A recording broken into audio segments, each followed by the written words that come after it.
পরিবারের সবাই মিলে ঘুরতে বের হয়েছিলেন, কিন্তু সেই আনন্দ মুহূর্তেই শোকে পরিণত হয়। কেউ বুঝতেই পারেনি তাদের সামনে কি অপেক্ষা করছে।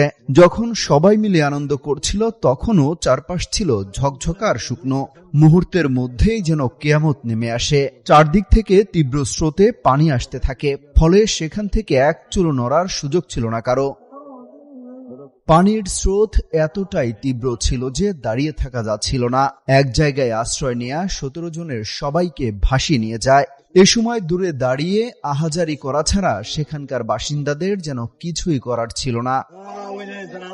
সামাজিক যোগাযোগ মাধ্যমে ছড়িয়ে পড়া ভিডিও ফুটেজে দেখা যায় অন্তত 17 জন একটা উঁচু মতো জায়গায় আশ্রয় নিয়ে বাঁচার আকুতি জানাচ্ছেন। তারা অপেক্ষা করছিলেন পানির স্রোত হয়তো কমে আসবে, তখন তারা নিরাপদে কুলে আসতে পারবেন। কিন্তু ঘটেছে ঠিক তার উল্টোটা।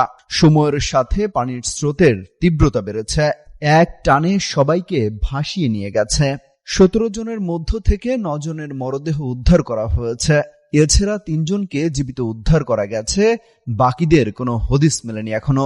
পাকিস্তানে সোয়াত নদীতে এই মর্মান্তিক ঘটনা ঘটে। প্রত্যক্ষদর্শীরা জানান পানির উচ্চতা মুহূর্তেই বেড়ে যায় এবং পর্যটকদের ঘিরে ফেলে, যার ফলে তারা সেখান থেকে সরে যাওয়ার মতো সময় পাননি। ভুক্তভোগীরা দুটো পরিবারের সদস্য, যারা শিয়ালকোট ও মারদান থেকে সোয়াতে ঘুরতে গিয়েছিলেন।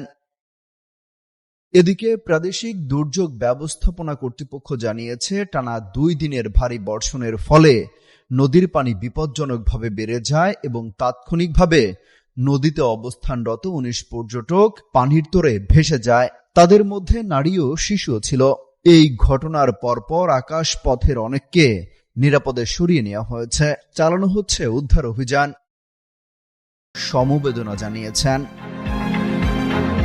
অমিত হাসান রবিন, যুগান্তর নিউজ।